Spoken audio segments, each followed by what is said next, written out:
to the South Burbs Hitmen podcast with your hosts, Joe Mandel, Steven Zim Zimmerman, and Vinnie Parisi.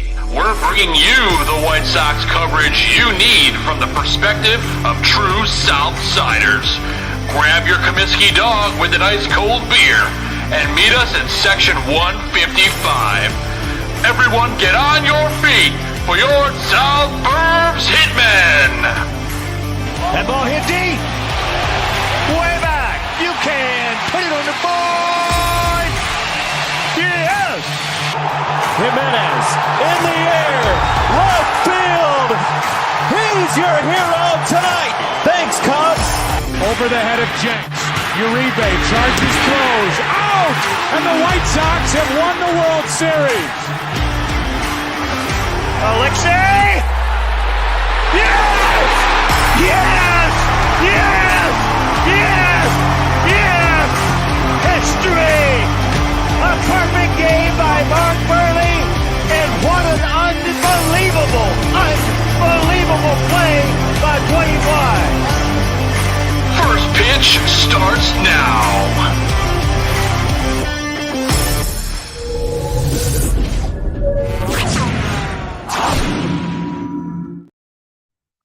What is going on, everybody, and welcome to this week's episode of South Burbs Hitmen. I'm one of your hosts, Joe Mandel, and I'm joined, as always, by my White Sox brothers in arms. I'm talking about Steven Zim Zimmerman in the Death Star, Vinnie Parisi in the Cabinator. What is going on, gentlemen? It is a crazy day for White Sox news. Boy, where do we even begin?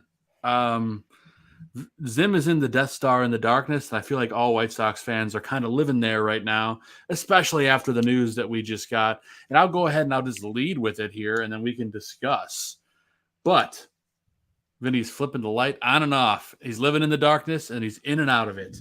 But according to Greg Hins from ChicagoBusiness.com, White Sox owner Jerry Reinsdorf is considering a move out of Guaranteed Rate Field. And there is also chatter amongst team insiders that he may entertain selling the team.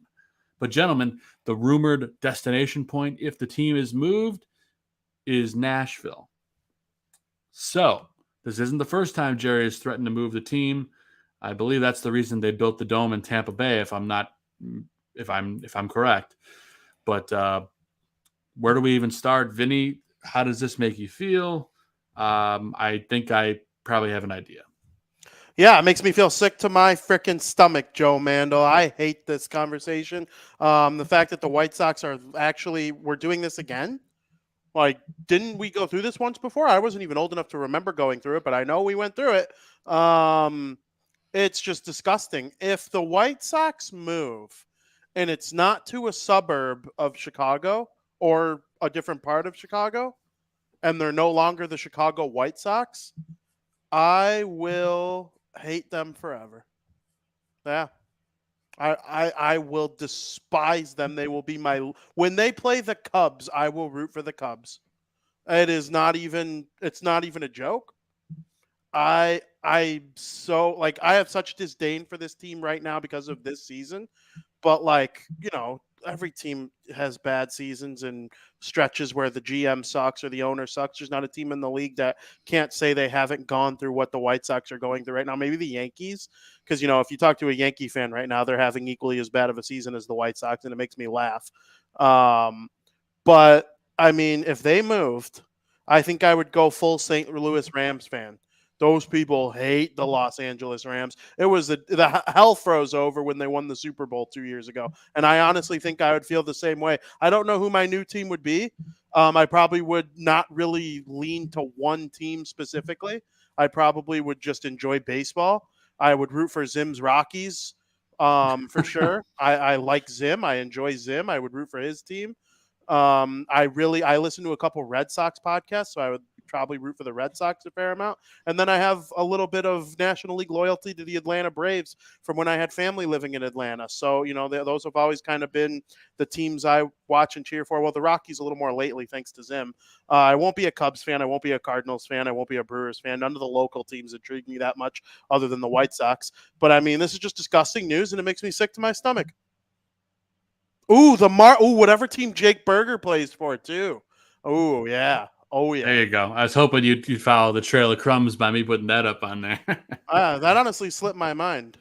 Yes, absolutely. Whatever team Jake Berger plays for. I've already been rooting for the Marlins for the latter half of this season. Like, I'm all in on that hype train. I'm getting ready to pre-order some cards right now. Jake Berger actually earned a Topps Now card, which is Topps like in-season cards that they put out for huge moments throughout the year. But his walk-off a couple weeks ago, or last week, I think it was, actually earned him a Topps Now card.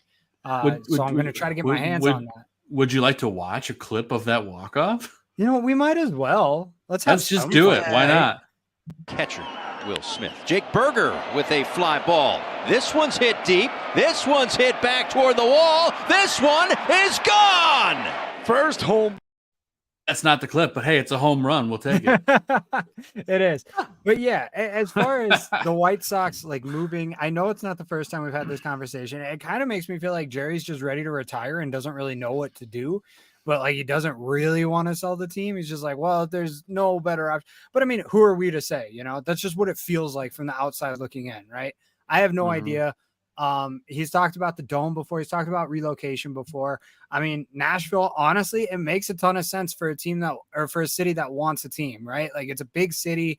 It's a good prime location. It's got tons of tourists, tons of live music. Like, the Titans draw to their games being the only thing. I mean, the Predators too, you know, being the only sports out there, with the Grizzlies being in Memphis, which, I mean, if John Morant wasn't on the team, you'd still be concerned about violence at the games. So you never know what's going to happen out there. So that makes Nashville a lot more intriguing. And top of it, we've heard, you know, Portland wanted a team years ago. Portland, Oregon might actually be a great spot for a team like the White Sox to relocate to. I'm not advocating for it by any means. I'm just saying, from a marketing perspective, from a business standpoint, these are places I would immediately look. North Carolina, you know, they've got their minor league team out in Charlotte. We'll put the major league team out there too. Panthers fans show out, you know, we've all seen it. So it's just, you know, that's where my mind immediately went with all this, because I'm so far detached from the interest in this team this season that I was like, yeah, from a business standpoint, I could see this working in a lot of different places. Sucks. Yeah, it's painful. Let's talk about the other part of the equation. Does Jerry sell the team and all this goes away? Because I had a great comment on my Twitter, because I retweeted this article right before, you know, as soon as I found out the news, right? Hang on a second. Let me see if I can find the reply. Yeah, somebody, Al Caro responded to my tweet, and he said, the Sox have the third highest income from local television in the majors. They're not giving that up lightly. I highly doubt they'd move to another city, which is it's a good point. But if you're going to move to another city, Nashville sure sounds pretty good, right? Well, same thing as Zim said, North Carolina too. But let's say this all goes out of the equation and Jerry sells the team. I mean, if they sell the team, what are they got to be staying in Chicago if they sell the team, right? I would think so. Let me be very clear. The Chicago White Sox helped invent the American League. The Chicago Cubs were the Chicago White Stockings before they were the Chicago Cubs. The Chicago White Sox brought baseball. The idea of the White Sox brought baseball to the third largest city in the United States of America. And guess what? Los Angeles is a fake sports town. No, it's not a fake sports town. It's a B-tier sports town. Okay, like, it's a good sports town. There are other things to do in Chicago. This is Chicago. Okay, Field of Dreams has the White Sox. For Love of the Game has the White Sox. This is a old school, all-time franchise, and we're talking about them moving to Nashville. Okay, it is just what has become of this team. Jerry Reinsdorf should be ashamed of himself. The fact that this is even a conversation should make Jerry Reinsdorf feel horrible. If he sells, yes, I hope they stay. Of course, I hope they stay. I can't believe that this is even a thing. Like, you're pulling up videos of famous folks wearing the White Sox hat. It's probably the most, I would say it's the second most common hat. Real quick, let me interrupt you for 1 second. This is a documentary the White Sox have coming out called Fitted in Black, and the importance of this logo in the rise of hip hop and in the 90s, and how it's one of the most famous logos in history.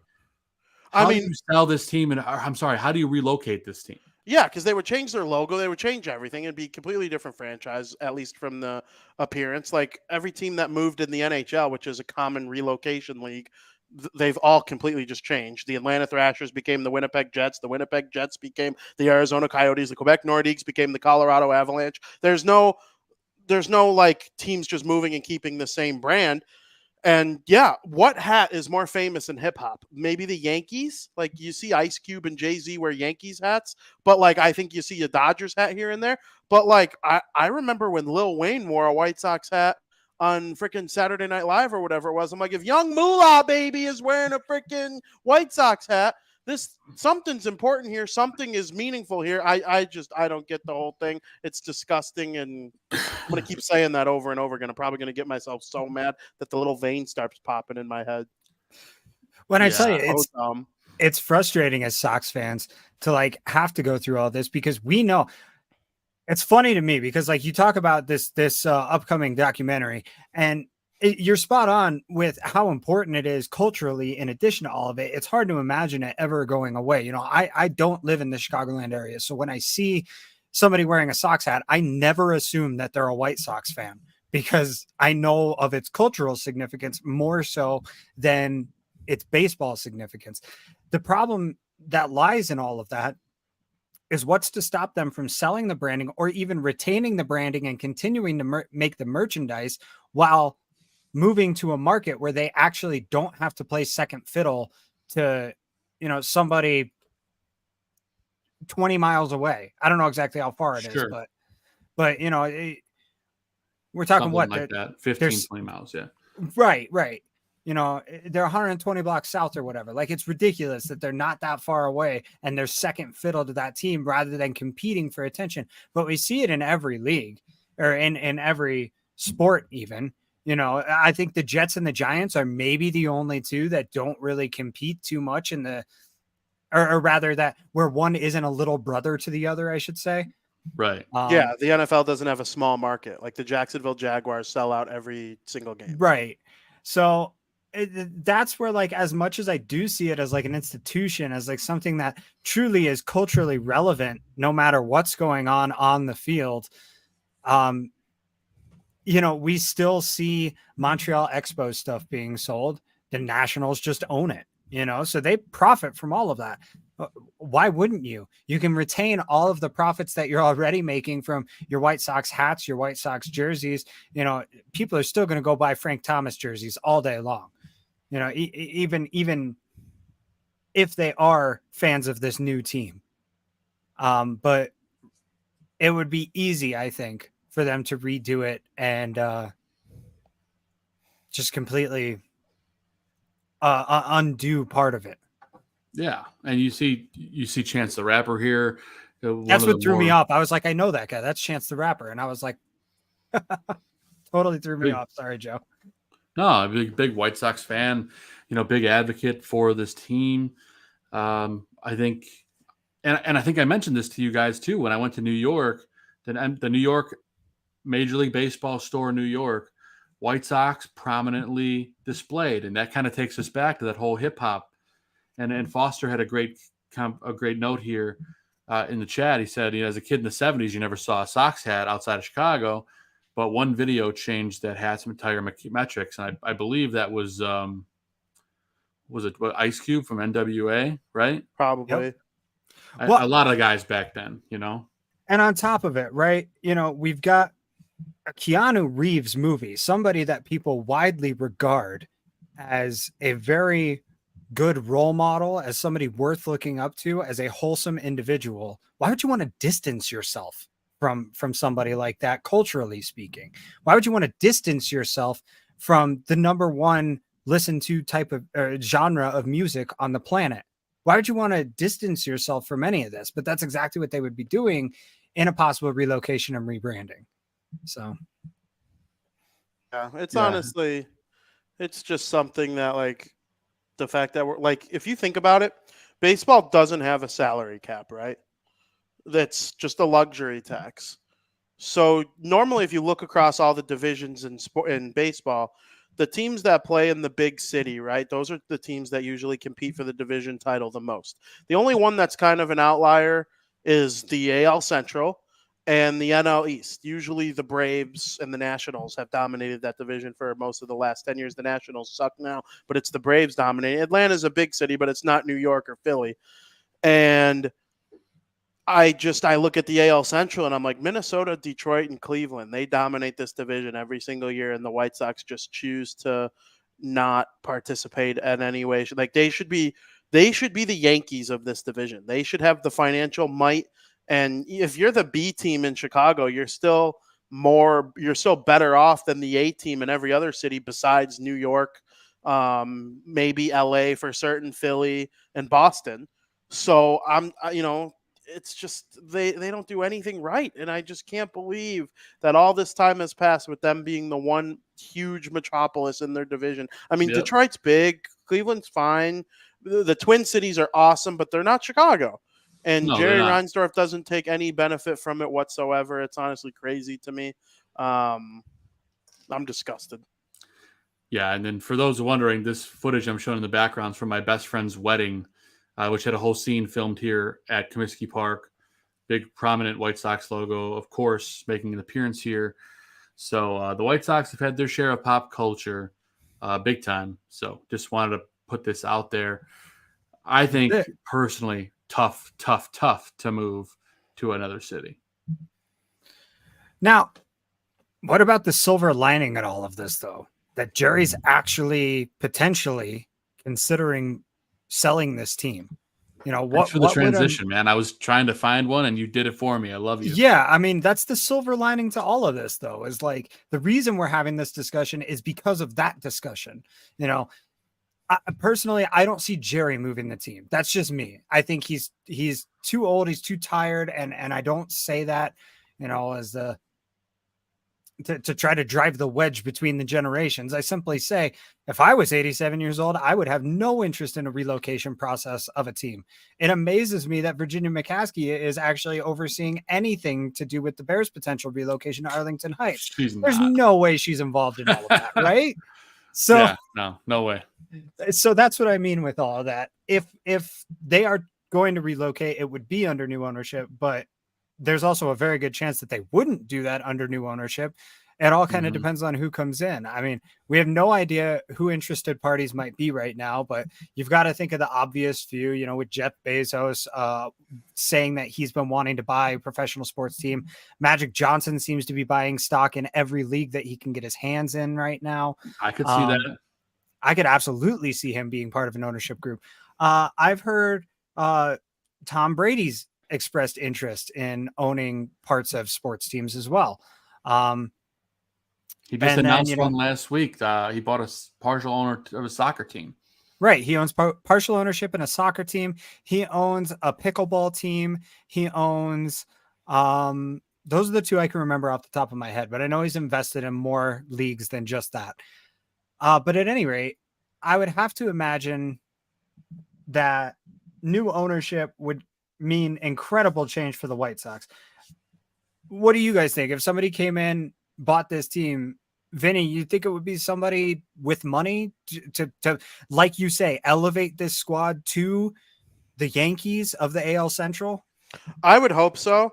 I'm looking right now. I know the owner of the Devils, Harrison Blitzer, Sports and Entertainment, Josh Harris and David Blitzer, they own the Devils and the 76ers. And they were going to branch out and do the Guardians, I think, and something fell through with that. There was something where they had like a minority stake in the Pirates, I think, too. But I would just love if they full-blown bought the White Sox, because since taking over the Devils were supposed to move too. They were moving after 2013. And these guys buy it, and all of a sudden they rebuild and they tear it down, and they suck for a while. People hated them at first, and now they are where they are. And it's like, well, actually, they turned out to be pretty good owners. If a corporation like that, I believe they have a stake in Fanatics, if I remember correctly.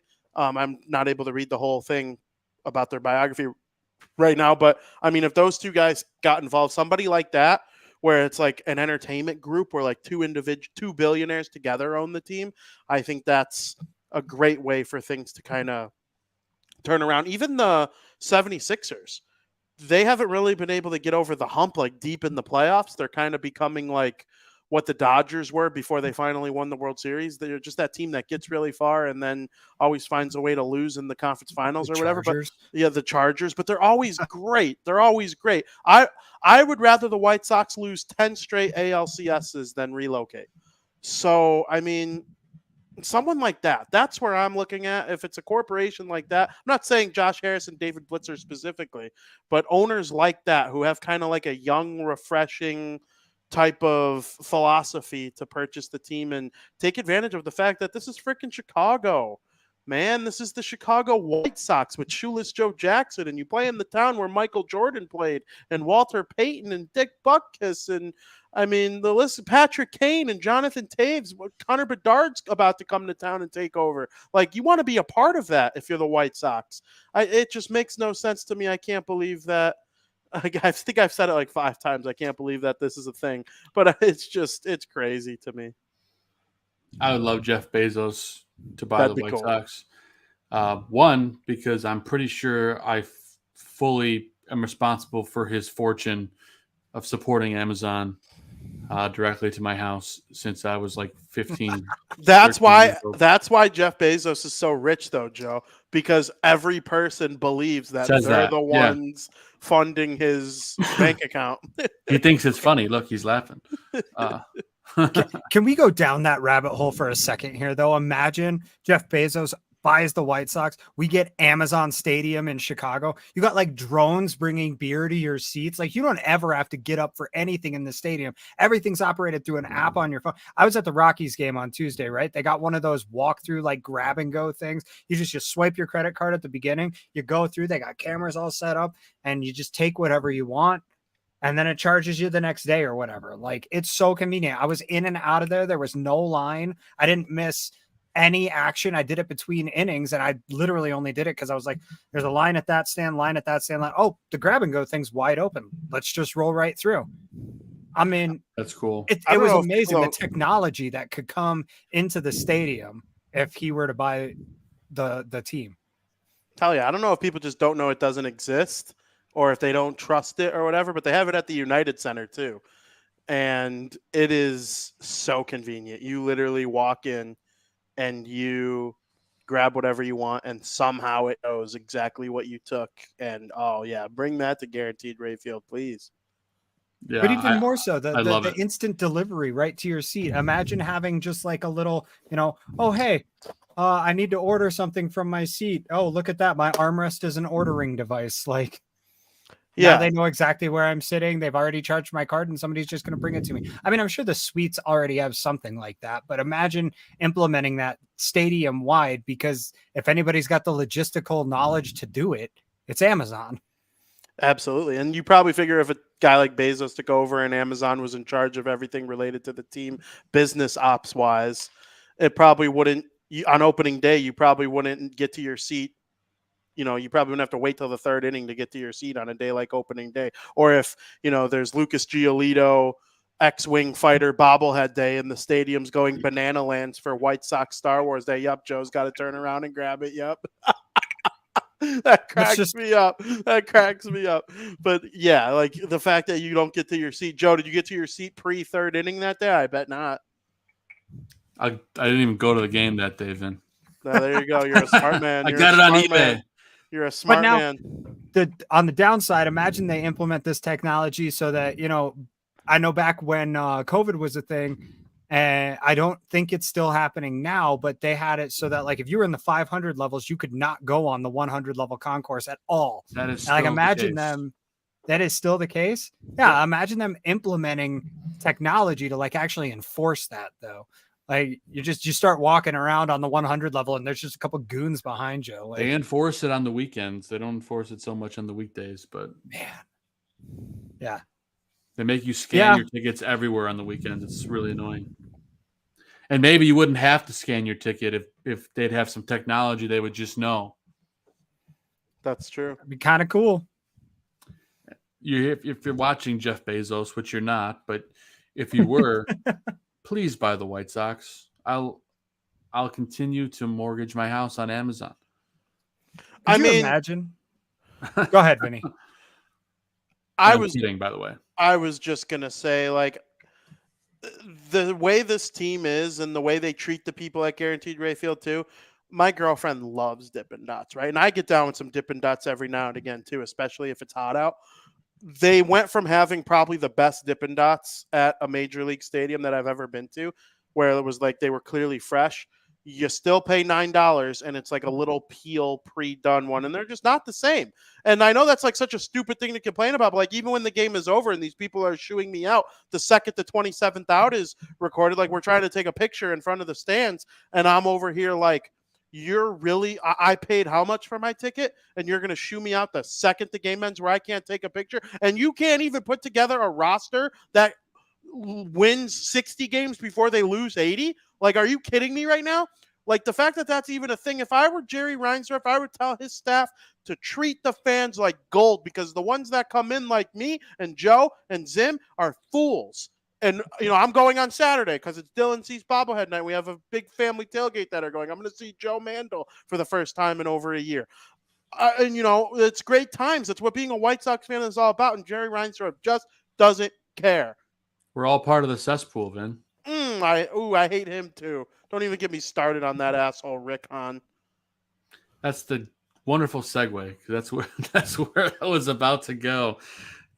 You guys are making it all work for me today, guys. I love it. You're doing my transitions for me. But there was also some news this week, which is originally what this show was going to be talking about before the big news hit today. But we can thank the White Sox for one thing, and that's having new nuggets of news on the day of our show. So thank you for that nugget. Thanks, or should I think Chicago business, I guess, instead.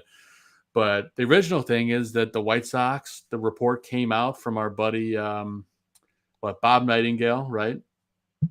That the White Sox are holding internal interviews in regards to making a big change in terms of managerial changes, in terms of front office. So you imagine that has to do with, of course, Pedro and our buddy Rick Hahn. So that was kind of a bit of a news flash yesterday. The White Sox downplayed it a bit today, which we'll talk about in a little bit. But immediate reaction on that, Zim, when you saw that news come through yesterday night? I didn't see that news come through. I have been so checked out on this team for the last 2 weeks. I'm not even going to lie, man. I don't know. It is what it is at this point. Like, I don't get too high. I don't get too low on a whole lot of this stuff right now. It's just not worth it. I'm honestly, I'm looking forward to the off season so much to see, you know, who stays, who goes, how this thing gets retooled. It sucks when guys go down, but like, of all years to go down, at least nobody's missing anything. Yeah. Like, it's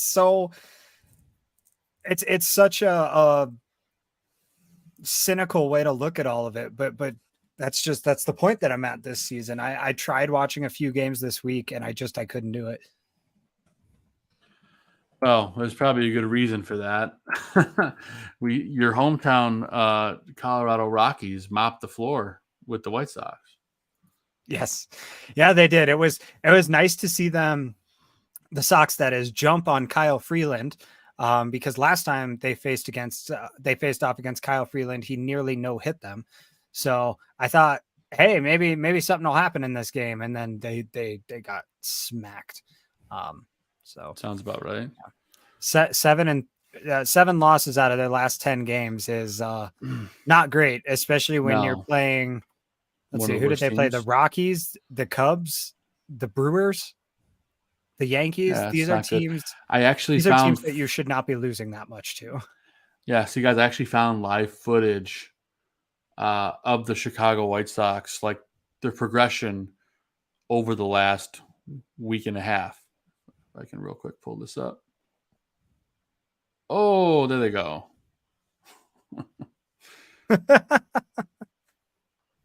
At least one of them laughed. It's all right. It's a demolition of a casino. I had to find something. I had to pull a joke out of my pocket somewhere. So there you go. Funny. I want to ask you guys this. So Nightengale reports that the White Sox are going to have internal discussions to see if they need to make change at the end of the season. I believe Nightengale. He's usually right with the White Sox. I was told to trust Nightengale. But also, do you think in a year that they go 162, they wouldn't at the end of the season have meetings to evaluate things for the future? You think that's something they only do this year? You don't think at the end of last year, Rick Hahn had a conversation with Kenny Williams and that Kenny Williams had a conversation with Jerry Reinsdorf? Oh, absolutely. Of course they do. Every single year. And that's what the White Sox came out and said today. Vinny's literally setting up every one of my topics today. The White Sox came out and they downplayed it and said that these kind of interviews happen every underperforming season where they have these conversations mid-year. And it certainly just sounds like a lot of, just filler and a lot of distraction. I don't buy it for 1 second either, but, they're trying to do a distraction. But and the biggest news, Hahn having 1 year left on his deal. That's probably accurate from Nightengale. He should be worried if that's the case. He really should be. I don't buy it. Like in a season that ends on October 1st, you're telling me you're just checking in on August 20th? Like, you're full of shit. So Matthew says so every season, and I'm like, right? Absolutely. Literally. There's no way. That's like me playing video games all day at work, and my boss is like, "Hey, I need this report by 5:00," and I'm like, "Yeah, for sure, I got you." And I come back from lunch, and she's like, "I need to see you in my office." It's like, "Oh, you know I've been playing video games all day, don't you?"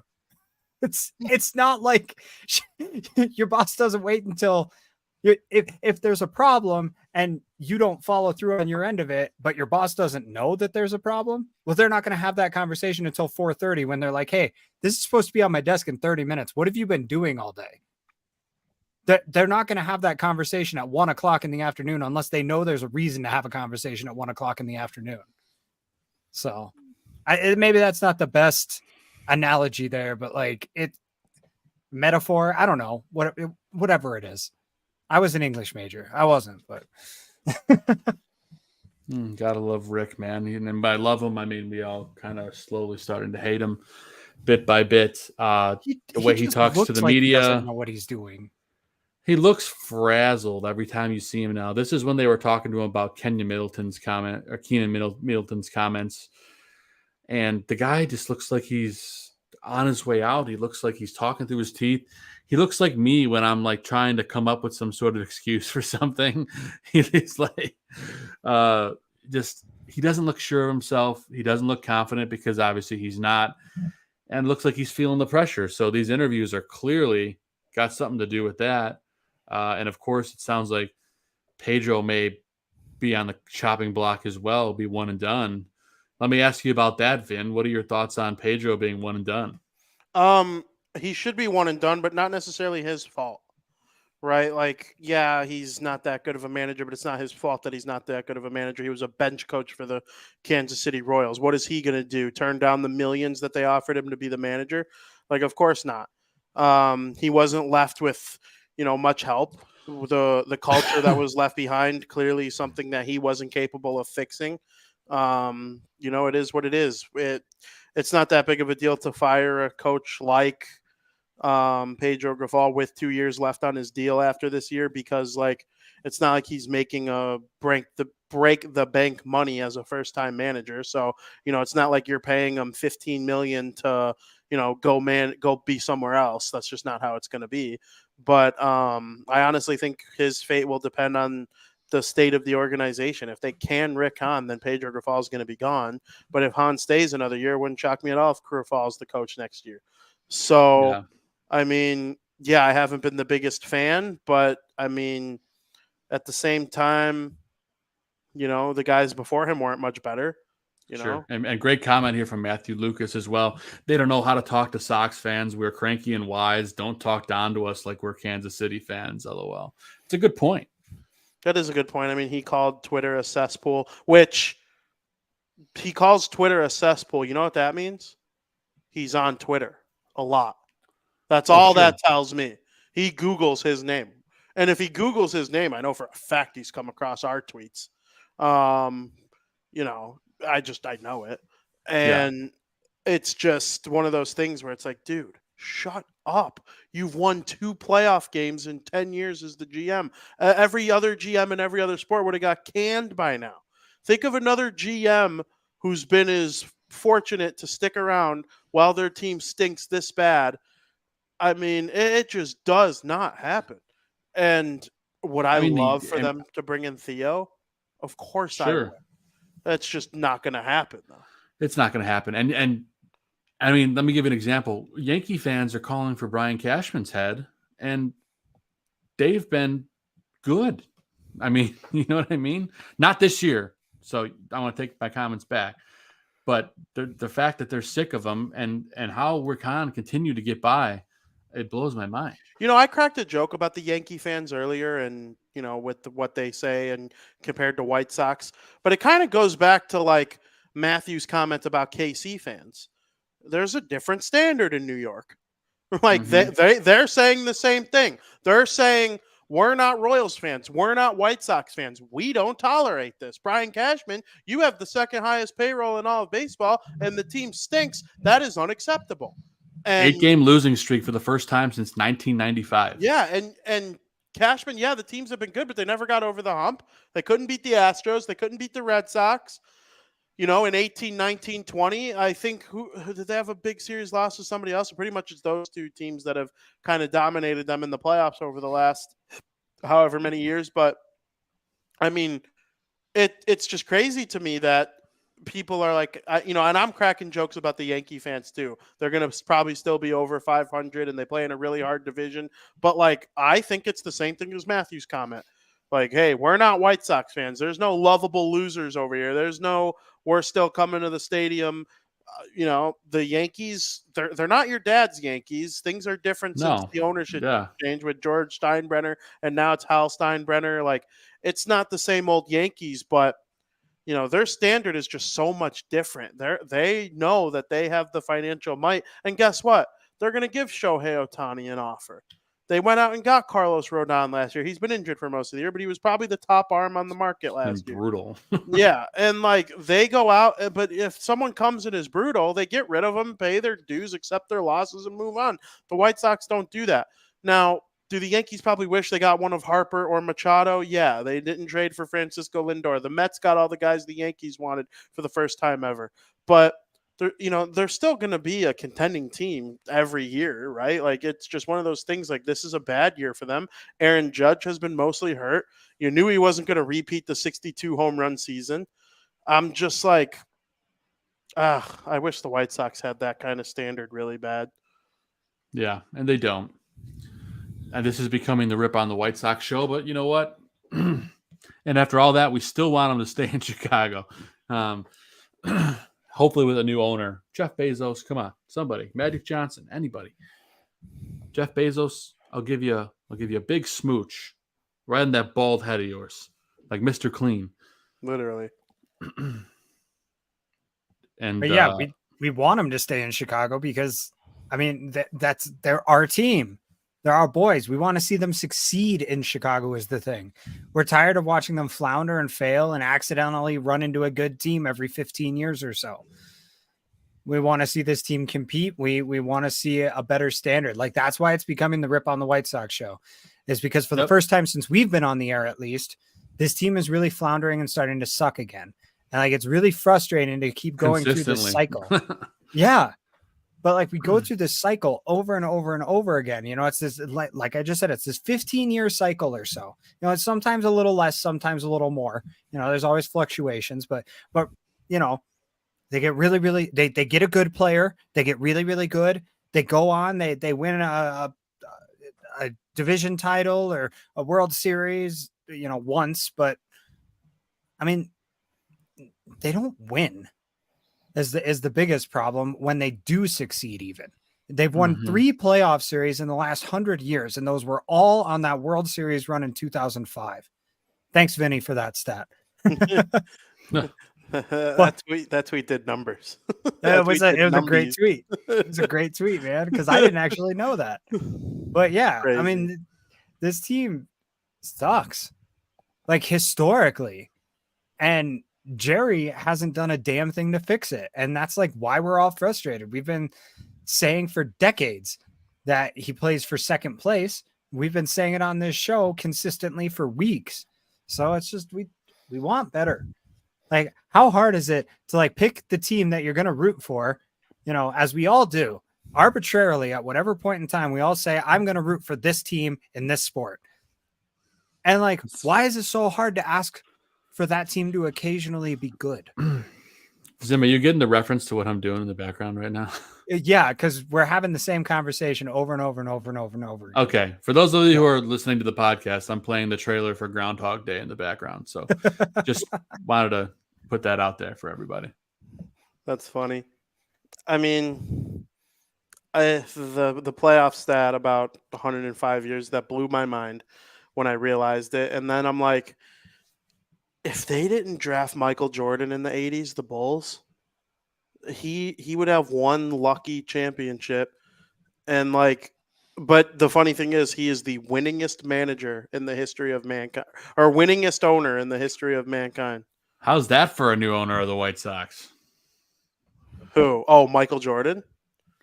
I don't think he has any Gary. interest in it anymore. No, he doesn't. But That's why I'm he just- sold the Hornets. Yeah, I just didn't love how he handled the Hornets. That's my thing. Yeah. I would just in terms of poetic justice. Oh for yeah, sure. for sure. It would be Yeah, cool. it would be cool. They'd But sell I'd tickets. rather have Jeff Bezos. I'm not gonna lie. Yeah. What about Mark Cuban? Okay. Yeah. I like Mark Cuban. I just think he hates Manfred, and he's like made it really clear that he hates Manfred. He tried to buy. I forget Don't what we team all? he tried to buy. Was it the Guardians? He tried to buy. They were the Indians at the time. I want to say he tried to buy an MLB team, and he got told to F off by. I don't think him and Manfred get along, but you know, I'm not sure that Mark Cuban's the easiest guy to get along with at all times. But also, like Rob Manfred sucks. Yeah, he does big time. Well, we talked about a lot of White Sox stuff, guys. Do we want to still hang on White Sox, Vinny? I know we had some stuff that might be happening. Is that happening? Honestly, I'm mad. You know how I get when these types of things happen. Yeah. So it's all right. We can talk about other stuff. I had something I wanted to bring up. It's a bit of a rumor, but I figured we could discuss it because it's not baseball related. It's football related. We'll change gears here for a second. Matthew brought up the Chicago Bears in a comment. A little bit of Bears speculation. It's not really news. It's kind of a rumor floating around the social medias. And again, I don't know how true it is, but there's rumors floating around that Stephon Diggs is not happy in Buffalo. Now, if there's smoke, there's fire, right? And there's been issues all off season. Apparently, him and his agent have proposed a list of 3 teams which he would like to be traded to or to play for. The Dallas Cowboys, the 49ers, or the Chicago Bears. Again, it's speculation, it's rumor, it's flying around the internet. But like I said, usually where there's smoke, there's some sort of fire. Regardless if it's true or not, for the purpose of this conversation and all the people watching on Twitter, I know there's a bunch of you guys. So first off, thank you for tuning in. And secondly, what does it take to get Stephon Diggs on the Chicago Bears? Can they do it for not a first rounder? I don't think it's possible. Zim, you want to take it first? I don't. There's no chance. This is the Russell Wilson crap all over again. It's speculation. It's negotiating tactics. It's okay. Stephon Diggs' biggest thing in all of these rumors has been that he wants to go to a winning culture. You know, he came from Minnesota. He went to Buffalo, 2 teams that just can never seal the deal. He really thought that he might be the piece to help Buffalo get over that edge. And it looked for a minute like he was. And they've just been on this run of going really far and doing nothing. It kind of seems like they still need one more piece, maybe. Why the hell would he go to Chicago? If that's the case. Not only not only is that already a stacked wide receiver room in terms of what you can consider stacked in the modern NFL, right? It's not the Seattle Seahawks wide receiver room by any means, but it's much better than a lot of teams' wide receiver rooms. They have a legitimate number one, a legitimate number two, and a legitimate number three. These are guys that no matter what team you put them on in the NFL, you would say DJ Moore is number one on that team. Darnell Mooney is number two on that team. Chase Claypool is number three on that team. I don't think. Let me be devil's advocate for you, Zim. Do you include a Chase Claypool? Do you include a Darnell Mooney in a deal? I mean, you could, considering they're both on the last year of their deals. But I mean, do you really want to go trade one of your first round picks? You know, I guess if you think you're going to compete, you could trade your own first round pick. But I mean, there's no guarantee you're going to compete still. Better to play it safe than sorry. If there's anything we've learned from Ryan Poles, it's that he's much more conservative and much more safe, so to say, than Ryan Pace ever was, right? I don't see him mortgaging a first round pick for a guy like that. So we're talking a second round pick. What players do you have to include to get that done, right? Fair. I just don't see it happening. And we're getting a couple great comments here. PZ says, great player, but who wants a diva wide receiver trying to make a power play? And then Matthew says, I don't think messing with team chemistry is a great point. At this point is a great idea. And all great comments.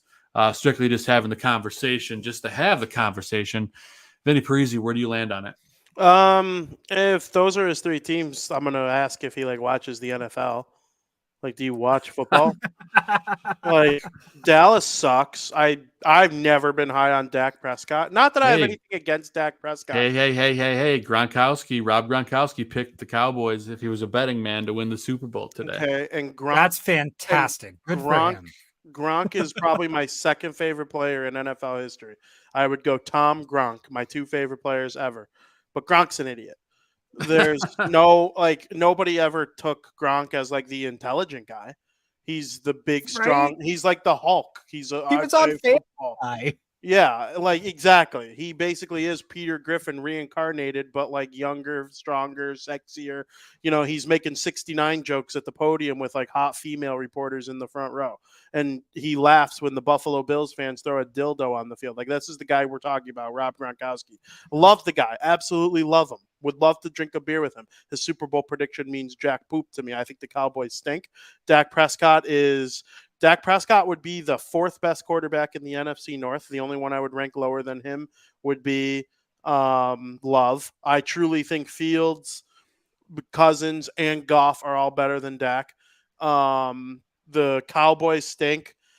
The 49ers are an elite team, but who's going to be throwing Stephon Diggs the football? Brock Purdy?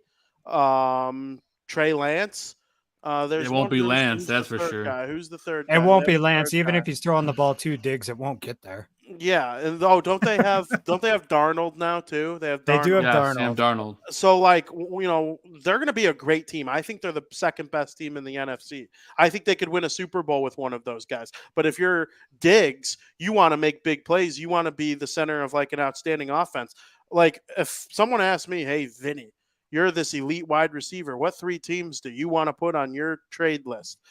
Please put me on the Kansas City Chiefs, or the Cincinnati Bengals, or the Buffalo Bills. But if it's not the Buffalo Bills, because I'm on the Buffalo Bills and I'm not happy, how about the Baltimore Ravens? Or can I please go to the Jacksonville Jaguars? Not freaking the Bears. How about the Jets, where all these guys seem to want to go? Literally. It's true. And then the Bears. The Bears had the worst record in the NFL last season. I know we all think they're going to be better. They might even be a playoff team because the NFC is stinky. But if you're Diggs, you're looking at the team who came in last year, and you're like, that's the team I want to go to if I want to win the Super Bowl. We'd all be happy if the Bears made the playoffs this season. That'd be great. Or even if they competed for the playoffs and maybe fell a game or two short by week 18. I'd be thrilled if that were the case this year, because you really can't expect to jump up too much in the, if you had 3 wins last year, if you win 10, that means you had a 7-win improvement. That's very hard. And if you're Diggs and you're near the end of your prime, you want to go to a Super Bowl contender. So I just his 3 teams just make no sense to me. That's why I think there's really not that much of a chance that the Bears end up coming to fruition. Yep, and it's an interesting conversation. Just figured we bring it up. And there was another big news in terms of someone requesting a trade. The Indianapolis Colts granted permission to star running back Jonathan Taylor to seek out a trade. Again, I don't see this being a fit for the Bears. There's a lot of other teams that are a better fit. But since it's a big sports news item from today, I figured we could at least discuss it. Where does Jonathan Taylor land? Because it sure doesn't seem like he's playing a single down for the Colts this season. Whatever conversation he had with Jim Irsay clearly soured the relationship. I don't know where he's going to go, but I sure to hell hope it's not Chicago. Yeah, that would be tough. I mean, would I like Jonathan Taylor on the Bears? Yeah, but I wouldn't give up that kind of package for him. That's the problem, right? I like Roschon Johnson. It was funny. I went on Aldo's show the day of the day before the draft, and I was like, Roschon Johnson, the kid from Texas, if Bijan Robinson wasn't at Texas, he would probably be considered like a top 2 round guy. Like, he's got super talent, but he was on the same team as the best running back in the country. You could argue he's a top 5 running back in the country as well. He just didn't get to show it too well, and the Bears got him. And I was like super happy. That was like one of my favorite draft picks of any team, I think. And, the Packers could have made that pick, and I would have been like, damn, that's a really good pick for the Packers. And the Bears ended up with him. So you got him and Khalil Herbert. I'm like, the Bears running game is going to be heavily reliant on those 2 guys and then what Justin Fields can do. And it's about improving the offense and the passing game. So I'm not necessarily sure, at least in my opinion, that Taylor would be a good idea for the Bears if they're giving up all that. For sure. And PZ makes a comment, Vikings ? And that could affect the Bears in one way or another, of course, especially if he lands in their division. Could definitely be a potential Dalvin Cook replacement in Minnesota if all falls the correct way, or hopefully not for our sake. But why would you cut Dalvin Cook and then trade for Jonathan Taylor? That's my only. Younger, not as expensive, younger, not as injury prone. True. Very true. And they do still have their first and second round picks available to them, unlike the Packers do. Unlike I don't think. Do the Lions get theirs finally back this year? No, they've had theirs. Never mind. I was lopsided on that. My mistake. But the Vikings do actually have a first round pick, which they didn't at one point in time, thanks to some trade or another. I don't remember. At any rate, there's no way there's a first rounder involved, by the way. I don't see any way. There's no way. The asking price. See, and this is what honestly blows me away, right? You sit there and you tell this guy, you're not worth top money. And then you sit there and tell all the other teams, we want your top draft pick for this guy. Like, that's not how this game works. That you don't get to do that. And even worse for Jim Irsay, he spends millions and millions of dollars to move an endangered whale across the country, and then it dies. Instead of paying your whatever all-star, all-pro running back, you're going to try to save a whale and then end up killing it. Congrats. Yeah. As far as the Jonathan Taylor thing goes, I mean, put him on the Jets too. Screw it. Everybody can go to the Jets. I don't care. They're not going to be any good. Aaron Rodgers is a choker when it comes down to it. He's not going to win shit there, no matter what happens. I don't care what you do. He's not winning. As far as like what kind of team he could go to, I honestly have no idea. Who cares? Like, he's probably not going to win. No team that trades for a running back ever goes anywhere. Like, I mean, I guess you can point at the 49ers, but like they lost still. Like, what trade for a running back has ever worked out? There's not been a lot. No, I think the only old running back, and Jonathan Taylor's not old, but the only like seasoned running back that was able to just keep switching teams and consistently be good was Frank Gore. Everybody else kind of like started the ageless stink. wonder. Yeah, everybody else just kind of started to stink once they switched teams. So I'm with Zim. Although I do want to say I'm backing out of the New York Jets argument here.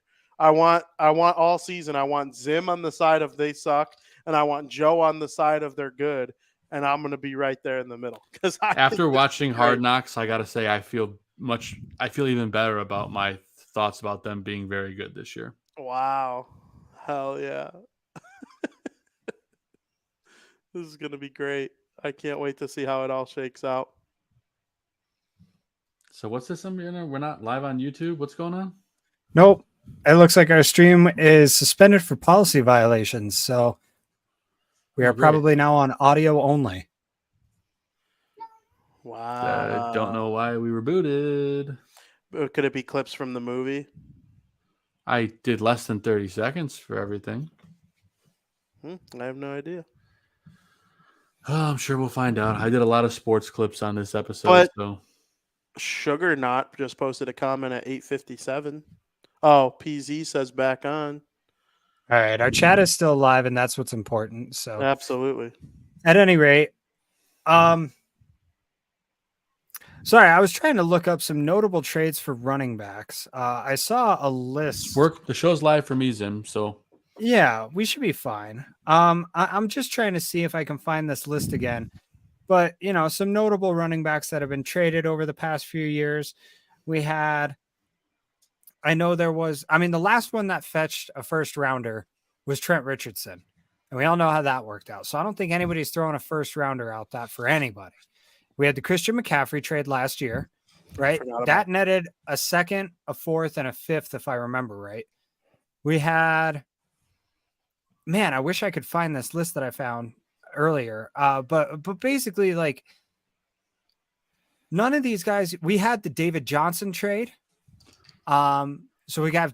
I'm now coming up with just names, but David Johnson, Christian McCaffrey, and Trent Richardson. I mean, none of those guys have really done much. McCaffrey, sure, he's good, but he's not nearly as good when Elijah Mitchell is healthy. They're still running back by committee, even with Christian McCaffrey in there. So I think my point stands that, like, it doesn't really matter where Jonathan Taylor goes. Unless he goes to an already loaded team, he's not going to win anything. And he's not going to go to an already loaded team because loaded teams don't have the assets to give up to acquire a player like Jonathan Taylor. So where's he going to end up? He's not going to Jacksonville, right? They love Travis Etienne down there, right? And Tank Bigsby. That's fair. That's fair. He's not going to Chicago. They've already got 5 running backs and having trouble trying to narrow that down. I saw a suggestion earlier from a Colts beat writer, by the way. I just want to throw that out there. But a Colts game beat writer suggested Carolina's first round pick and Roschon Johnson for Jonathan Taylor, which to me would be absolutely criminal. You're trading a potential top 5 pick with your future starting running back for a guy that you're going to have to pay $17 million a year to when you have to pay your own quarterback in 2 years. That's not happening. I don't see any way the Bears are involved in this trade. Regardless of any of it, I don't see it working out for whoever does trade for him, right? Unless he goes to a team that's just got like an absolutely yoked offensive line. And like, who out there has a really good offensive line but doesn't already have a good running back? Can you guys name anybody? Because I can't really think of anybody. Pretty sure that's half the reason why Tony Pollard is even an option in Dallas, and they were able to let Zeke Elliott go. Who takes the majority of the carries in Kansas City? Isaiah Pacheco. That's right. A 7th round draft pick, mind you, that they don't have to pay for another 3 years, who cannot hold out on his rookie deal. If he does hold out, he forfeits his contract. Yeah, that's crazy. That's why I always just look, what are the Chiefs doing? That's the team I want to emulate. They've also got Jerick McKinnon behind him, and Clyde Edwards-Helaire, who was phenomenal as a rookie, is now basically a bubble player for them because of how they run their running backs room. You guys are leaving one bit out of the equation, and that's that Jonathan Taylor is a phenomenal receiver.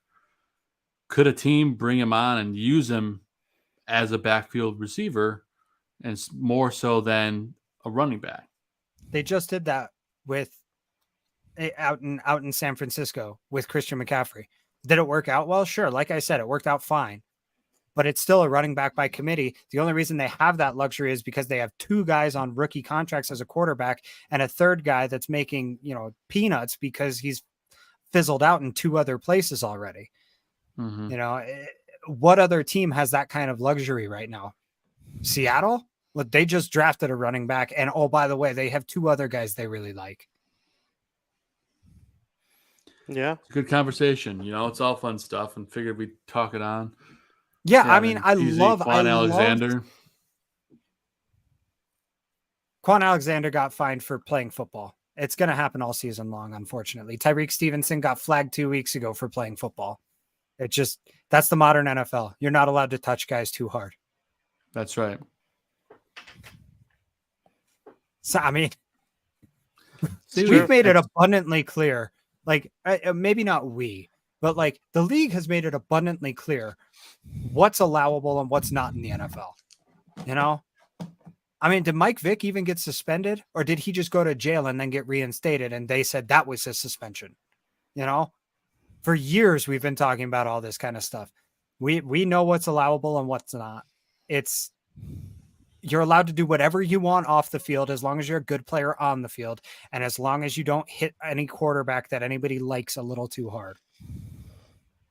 Even though I think Quan Alexander was a hit on a wide receiver or running back, if I remember right.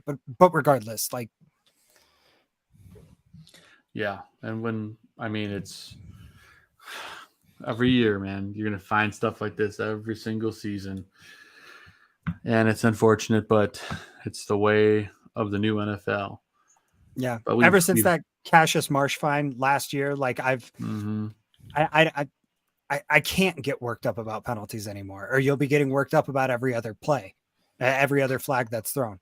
The only penalties I'll get mad about anymore are the ones while I'm watching the Bears game. And, as soon as it's over, I let it all go anymore. It's not worth holding on to. It sucks, but that's just the product that we're being fed anymore, and it's a problem across all sports as far as I'm concerned. Hockey might be the best of the group as far as it goes, but I mean, there's still some really questionable charging calls that have been thrown here and there. There's some really questionable boarding calls for sure. I mean, boarding is probably the most iffy call I see regularly in the NHL. And I'm like, I don't really know about that one. Like, my biggest issue with NHL refereeing is inconsistency with slashing and then goals and offsides and reviewing stuff and still getting it wrong. Like, offsides is a nightmare in the modern NHL because these guys are just so fast. It is, and they changed the rule too, where it's kind of like a touchdown, where like how in order to score a touchdown, all that has to happen is the ball has to cross the plane. It's like that now. If your skate's over the plane of the blue line, you're onside. Where it used to be, it had to be touching. But now, because it's over the plane, there's such a big like discrepancy over whether or not it like crosses the line, where it was a little easier to tell when it was like, you had to have your foot down, because then it was a little more black and white. But I mean, yeah, there's bad officiating in every sport, it seems like. Because I know basketball people get mad. There was the LeBron James play this last season where something went crazy with him and he like laid down on the floor for an hour. NHL not NHL. NBA officiating is outright just a joke. Yeah. Like, NBA officiating is those guys might as well just not even be there, as far as I'm concerned. Let the guys call their own end ones. They'll do a better job. Honestly, like, how instantaneous flopping would stop. I think you get like NBA officiating and just get rid of it. Just let them play until they beat it. It's like NBA blitz. Yeah, backyard basketball. Yeah, but he's had a problem for years. We're one step closer now. The Cowboy Joe's been retired. Angel Hernandez. As soon as he's gone, we might actually have some good balls and strikes called at the very least. It seems like guys are getting more and more consistent with that. Some good balls. They may not necessarily be accurate, but they're at least consistent from what I've noticed, except for Angel Hernandez. And CB Buckner, I believe, is gone now as well, too. So with no Joe West, with no CB Buckner, all we're missing is Angel Hernandez for the holy triumvirate of horrible home plate umpires. I just don't understand Angel Hernandez. Like, I saw a clip today. The ball was 2 feet out of the zone, strike 3. I'm like, how do you be that bad? I saw that today. I honestly think he does it on purpose. There's Right. no way. You almost wonder if he does it on purpose, like just to get people to still talk about it, like to make people remember the umpire is part of the game too. Yeah, he's a part of the show, right? Like, I couldn't believe. I'm like, this guy consistently gets it that wrong. I'm convinced, like, I could put us out there and we would call a better game. Like the ball is so clearly out of the strike zone, and it's harder to see in the game. Not when it's that far out of the strike zone. Like, come on, dude. I don't know, man. I've umpired a couple little league games. I think I can handle it just fine. I do too. You know what? I honestly do. I'm not saying I'd be this great umpire. I would probably miss the really close ones more than I get them. That's what separates a major league. But the one, like Angel Hernandez gets made fun of because it will be this far out of the zone and he rings a guy up. I'm like, are you kidding me? Right. Like the average guy, the average baseball fan could be at least as good as Angel Hernandez. And that's not like a good barometer to have. Yes, I agree. It's like when a player's batting 150 and somebody says, well, I could hit better than that. No, you couldn't. Shut up. No, you couldn't. But now the pitcher over there who's batting 36, you could probably do that. Yeah, exactly. Maybe. Maybe. Yeah, that's a big maybe. 36 hits out of 100, or no, that would be 3.6 hits out of 100. I don't know, dude. I don't know. It's tough. I tell you, if you've never faced a 90-mile-an-hour pitch, like it gets on you quick. Yeah, I think you better pick it up right out of the hand, or you're not hitting it.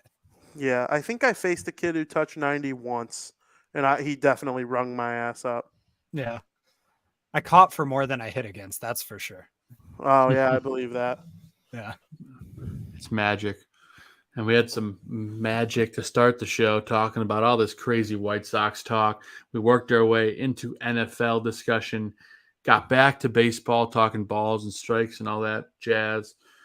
Zim, you got any baseball card stuff you want to talk about? So, yeah, I actually did want to mention this, and I want to get your guys' opinions about it as people who are, sort of in it, but not really like nearly as heavily as I am, right? So Panini, well, let me see if I can find it real quick. What's a panini? Panini, don't you be a meanie. I want to. So for anybody who doesn't know, the major card companies out there. Let me see. Do I have them right here? I know I have at least one of the two. Our major card companies right now are Panini and Topps, right? Everybody knows Topps. The old classic Topps card right there. That's a George Kirby autograph that's currently on eBay. Go get it, boys. And then on the flip side of Topps, you have Panini. And this is just a random Panini card that I have, but you get the general slight stylistic differences. Topps has been around forever and ever and ever. Well, for anybody who doesn't know, the NFL was slated to become solely distributed by Fanatics, which is the owner of Topps, in 3 years' time. Excuse me. Today, Panini received a message that said the NFLPA has terminated its trading card contract agreement with Panini. Effective immediately, Fanatics has the exclusive rights to make NFLPA branded trading cards. This decision has no impact on any individual player's contractual agreements with Panini. If you represent any players with an existing Panini agreement, the NFL recommends that you encourage the players to fulfill this contractual commitment to Panini. Effectively, what that means is Panini no longer has the overarching ability to just make any NFL player card they want. They also no longer have permission to put NFL logos on their cards. Wow. Right? So these are now considered unlicensed products. Some of you may be familiar with Leaf trading cards. Leaf is considered an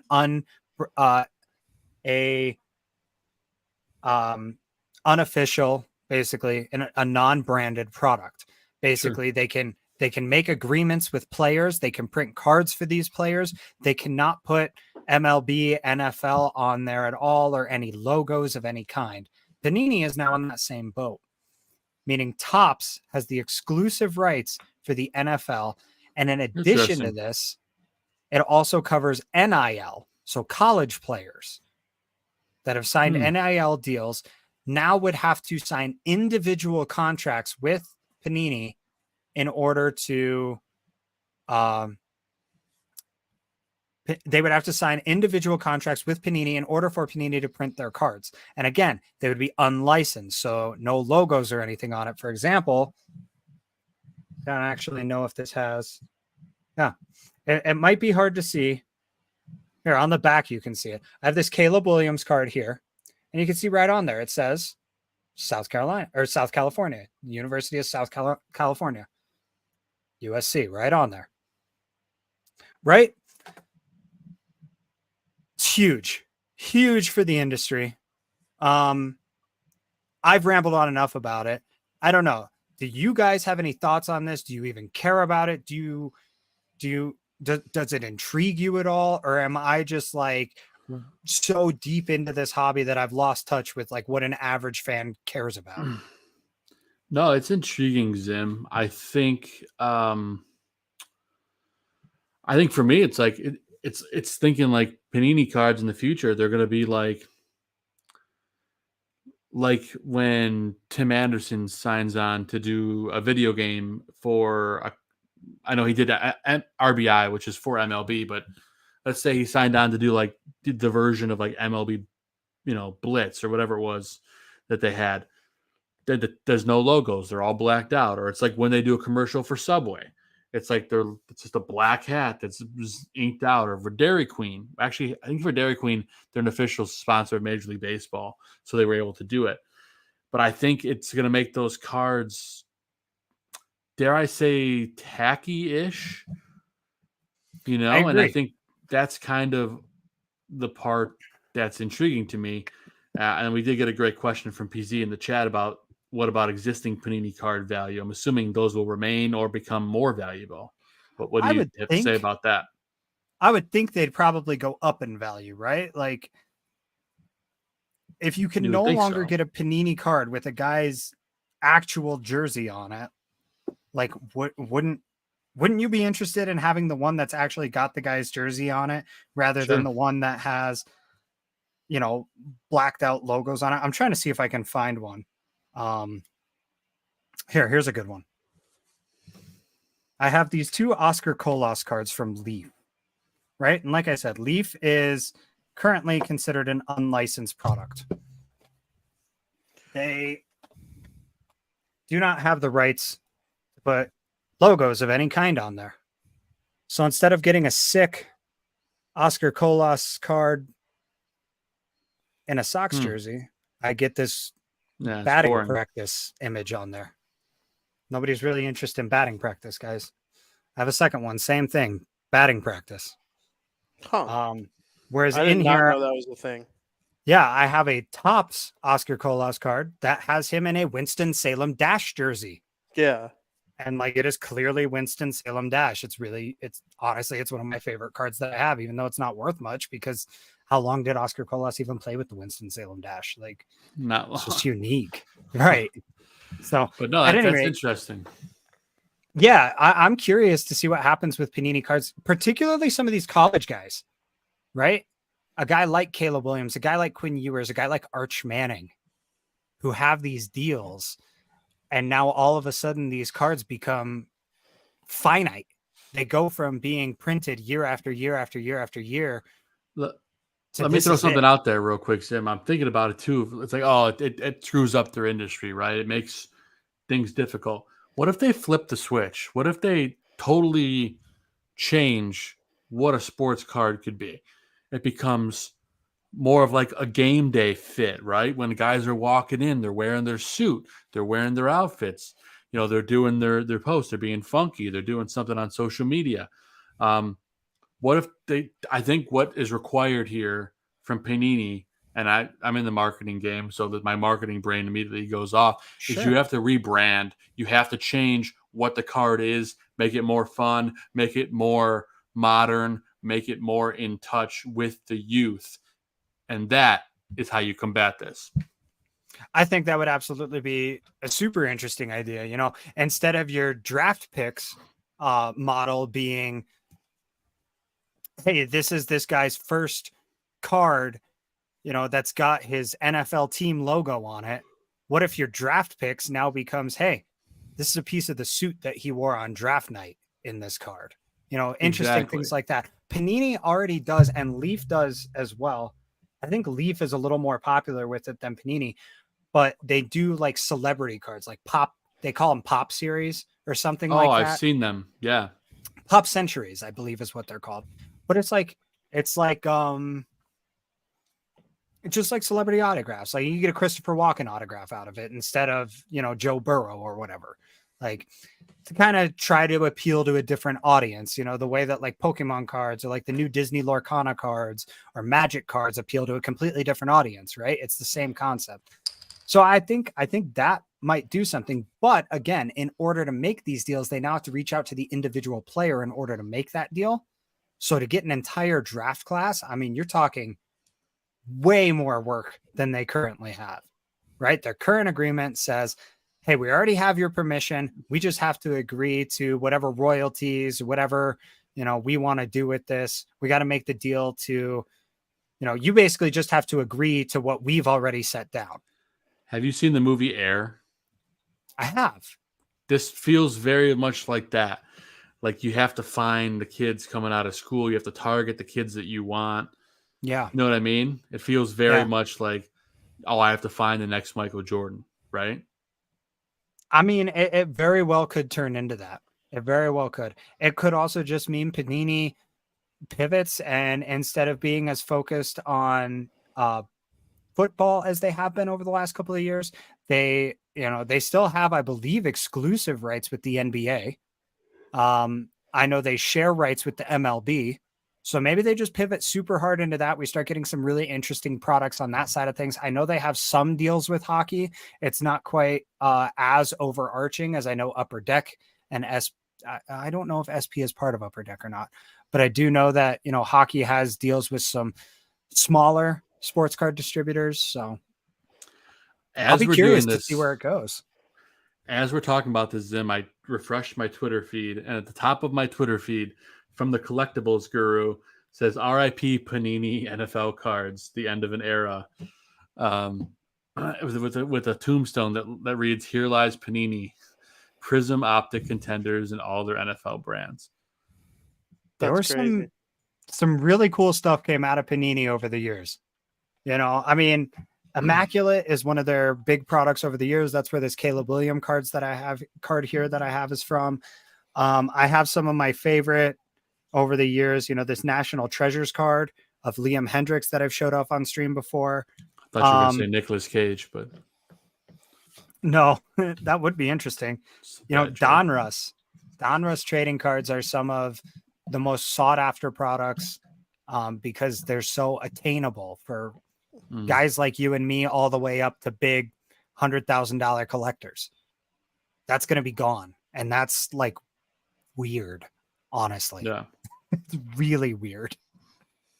They were also a big sponsor at this year's National Card Collectors Convention in Chicago, where they gave out or sold packs of cards that were exclusive to that convention.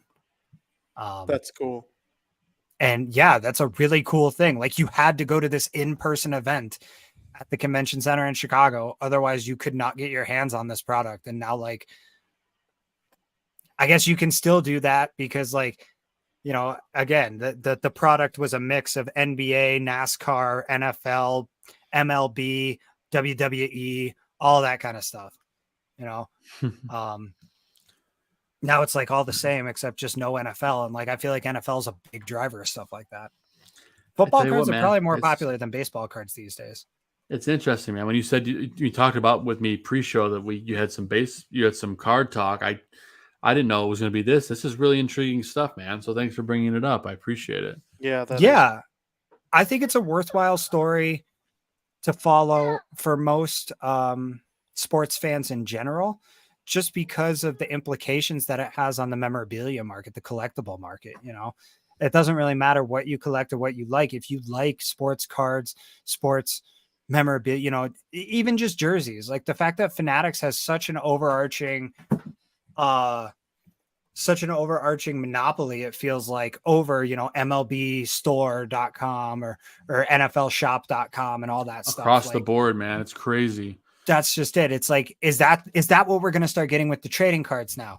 We're like, I can go on NFLshop.com and say, like, I want a Chicago Bears keyboard and mouse set. And they send me this cheap hunk of plastic with the tiniest transmitter in it possible for $78, just because it's got a Bears logo on it. So real quick, I went to Fanatics website and you can buy stuff from the NFL, NCAA, Major League Baseball, NBA, NHL, MLS, soccer in general, NASCAR, WWE, WNBA, golf, and Formula One.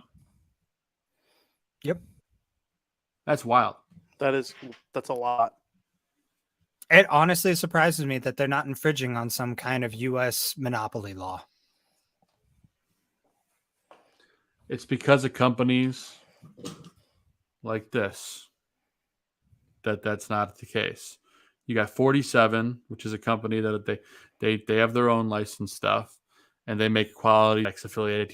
You got companies like New Era, which makes the hat that I'm wearing on my head right now, the official Major League Baseball cap. So I think it's because of other companies. But again, being the exclusive online vendor doesn't mean you're the exclusive vendor, but it certainly feels like it. I'm worried about when Fanatics takes over in hockey. Yeah, they've taken over for it. They've taken over fan merch. They're going to start wearing Fanatics branded jerseys on the ice in 2 seasons, I think, and they're going to be the first sports league in the U.S.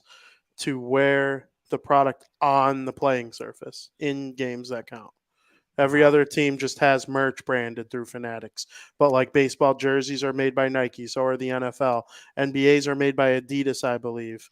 And the NHL's Adidas as well, but it's going to be Fanatics in a couple years, and we'll see. It's going to be an interesting voyage. But miss the days when teams had their own deals. Like in college, they still do. Yep. I know the Blackhawks rode with Reebok for a long time, and it led to all sorts of interesting collaborations and ideas. The Bulls rode with Champion for quite some time. That was kind of cool, especially because like Champion wasn't the brand that it is today. It was the Walmart brand, so to say. Yeah, it was popular. Then it became the Walmart brand. Now it's popular again, right? Yeah. And just like, it was cool to be like, yeah, I wear the same brand that the Stars do, but it only cost me $6. Yeah. Zim, you know what all this kind of reminds me of too? You know how Barstool Sports sells merch? They sell like merch with like players' likeness and stuff, but they don't have license deals for like logos and stuff. So if they made let's say they made like a Devils shirt and it had Jack Hughes and Nico Hischier on it doing their famous hug or whatever, they would just be their likeness in their face, but the jersey would just be a red jersey with black stripes and like there'd be no logo on it. That's what came to mind when I thought about this. Or like they would do stuff with the Bruins too, and they would just like, instead of the spoked B, it would be a spoked Barstool logo.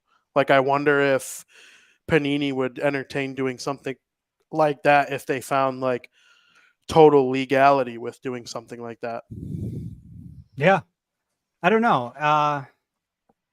It'll be interesting. This isn't, we have seen stuff like this before, sort of. Nothing quite to this extent though. Back in the day, you had Pokemon going from Wizards of the Coast to their own private manufacturer.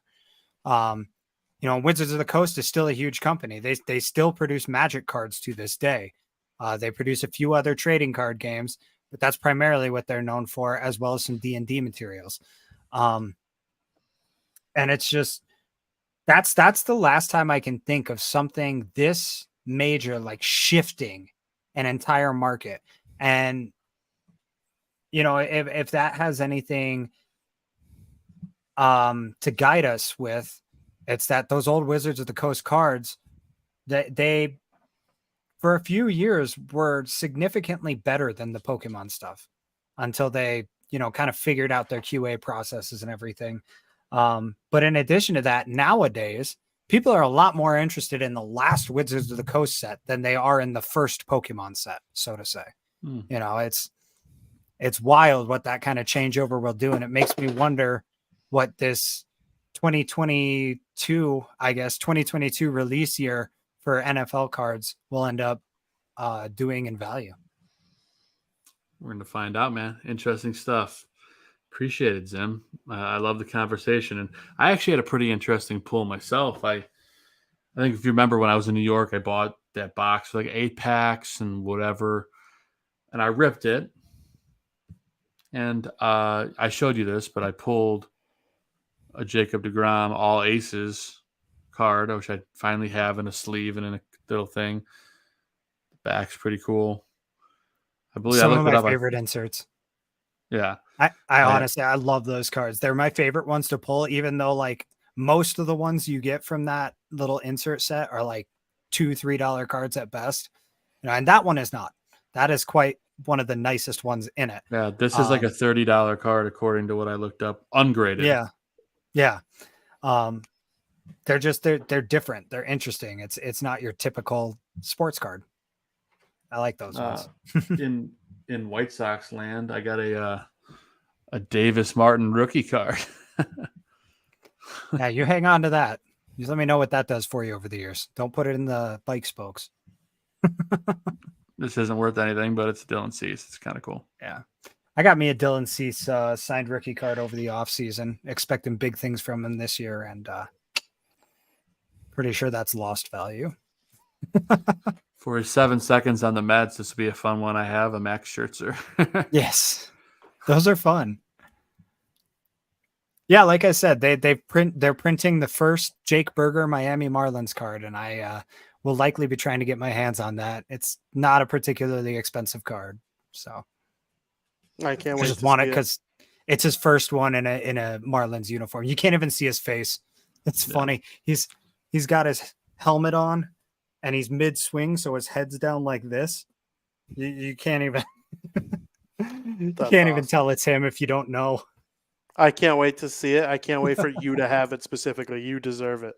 I'll probably buy a couple and maybe ship a couple off to him if I can. Yeah. These throwback cards are really sweet. Like these They old are. school. That's like what this is Sandy Alcantara. It's not expensive or anything. It's a cheap card, but still that George cool. Kirby I was showing you. Yeah, it's exactly. that same print run, the 1988 throwback style. Super, super cool stuff. I mean, they're fun to collect, and the value is just an added bonus to that to me. It helps subsidize some of it. I got one cool color card, Zim. Like, it's not a player that's of any note. It's Joe Barlow, but I like how I got a little bit of the blue border on this one. Yeah, it's kind of cool. I've got a couple of those for like random like Royals players and stuff like that. I think I've got one Salvi Perez like that. Vinny, friend of Crosstown, Gavin Sheets. Love Gavin. Oh man, I've got more of his autographs than I know what to do with. You know who this guy's killing the White Sox. You know whose autographs I have way too many of? I've got about 10 Eloy Jimenez autographs that I'm just like, what do I do with all of these? Every time I ask somebody if they've got White Sox stuff, they're like, yeah, I got this Eloy Jimenez autograph. You want it? I'm like, not really, but I don't know if you guys remember on the show a couple weeks ago, Zim was warning me about these patch things and how you're going to get like a terrible, stupid patch, and I got one. I'm sorry. I got one too. It's Christian Yelich. Yeah. But Zim, I did get one of these home run predict the home run challenge to win a parallel card. And I got Byron Buxton, who is currently injured but is due back in September.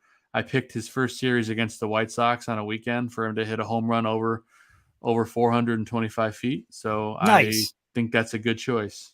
I will be rooting for him that weekend for sure. I'm like, he's out now, but I'm like, of course he's going to homer against the White Sox, Yeah, it's perfect. Poetic justice.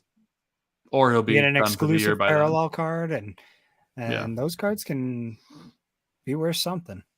It's kind of cool because like you don't know how many of them there will be because of stuff like that. then. Yeah. But nonetheless, fun talk. We ran the gamut on topics tonight.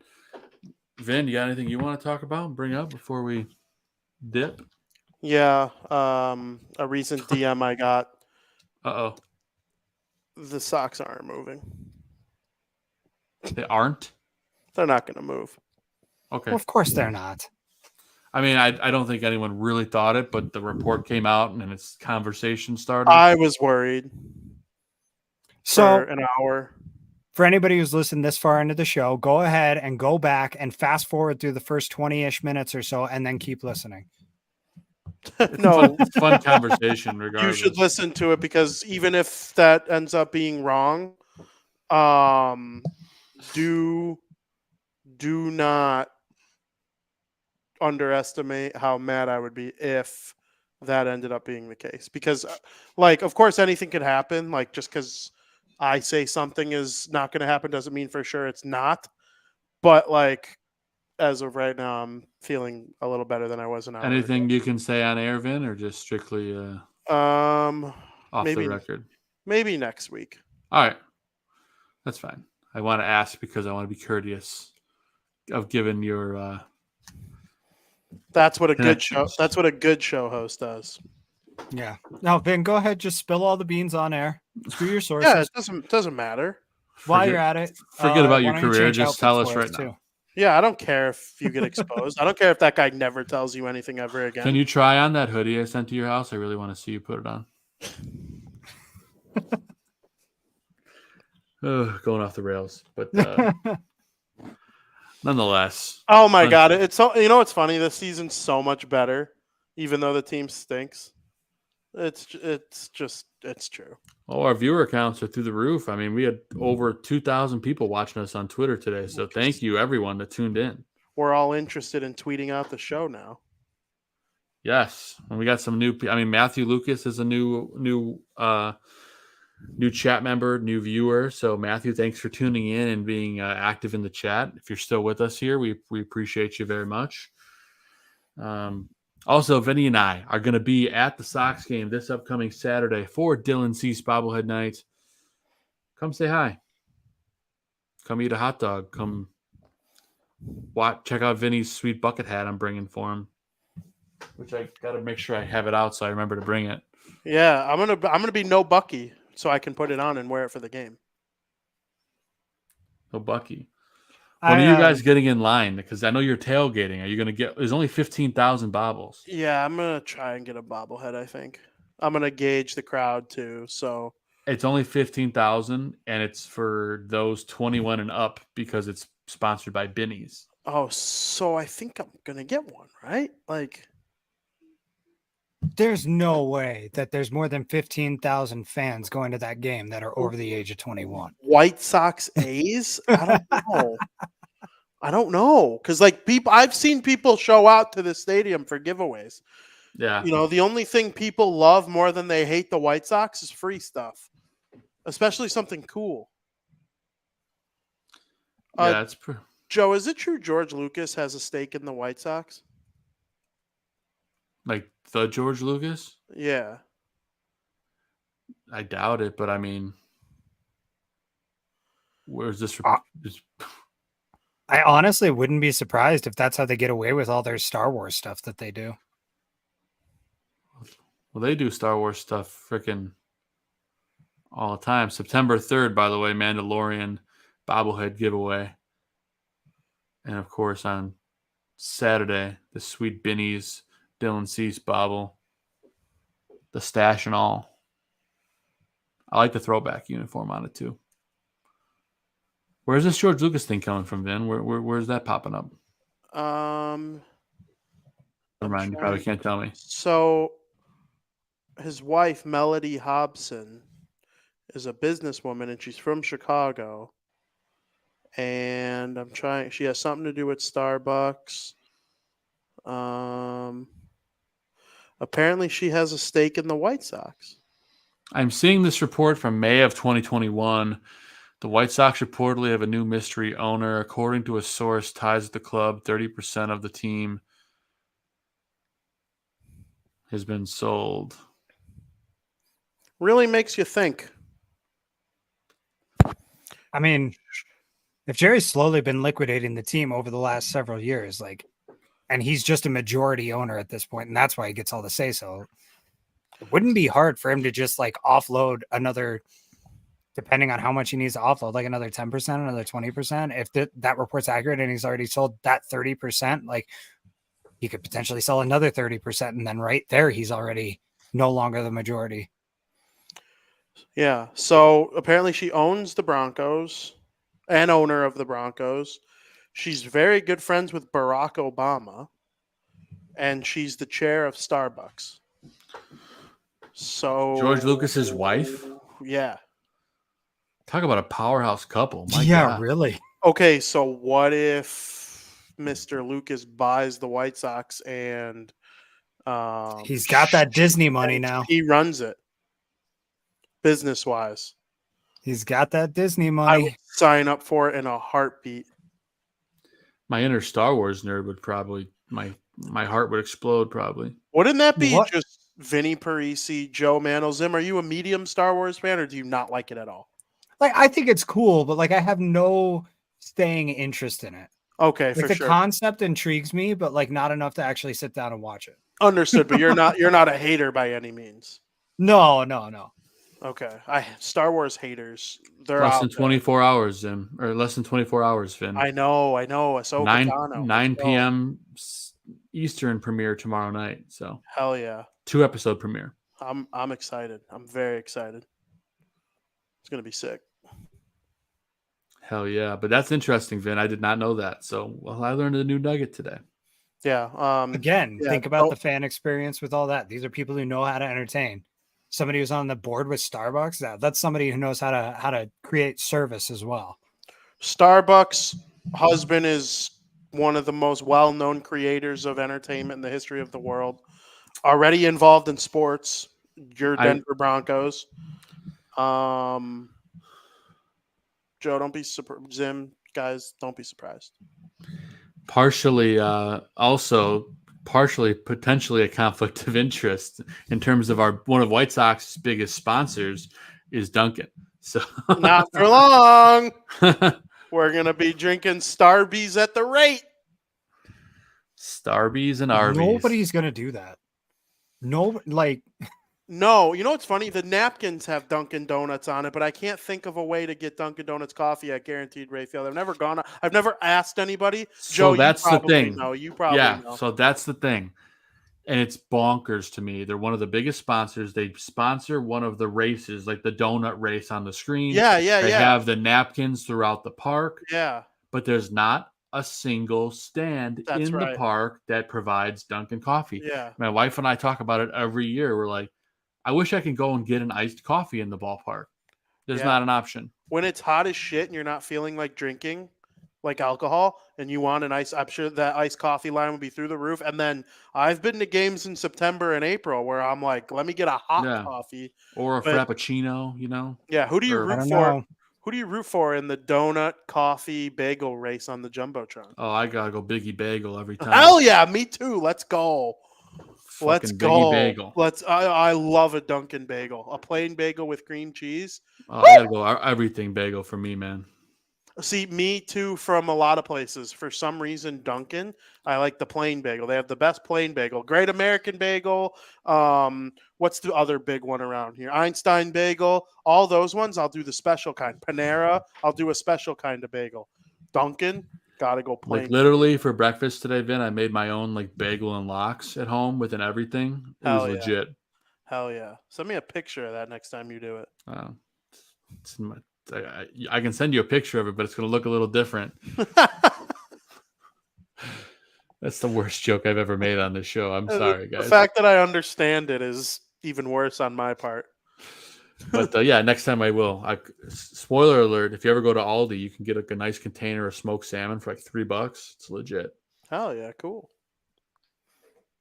And I had a really legit bagel and lox when I went to New York. Went to like Zucker's Bagels. Oh my god, so good. That's amazing. Did you have a rainbow bagel while you were there? I did not. They're good. They don't taste any different. They're just good. You know why they're, like you could just tell the rainbow bagels, like the quality of them, because it's a New York bagel.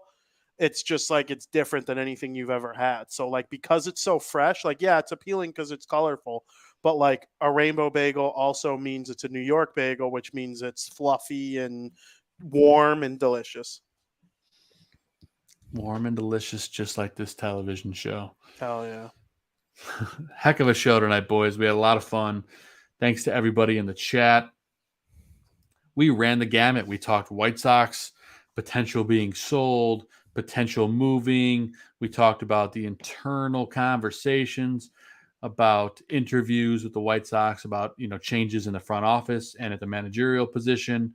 We jumped over to the NFL. We talked about Stephon Diggs potentially wanting out of Buffalo. We talked about Jonathan Taylor being granted permission to request a trade from the Indianapolis Colts. We talked about collector baseball or NFL cards from Panini and baseball cards and bagels and random stuff that I can't else remember. But heck of a show tonight, guys.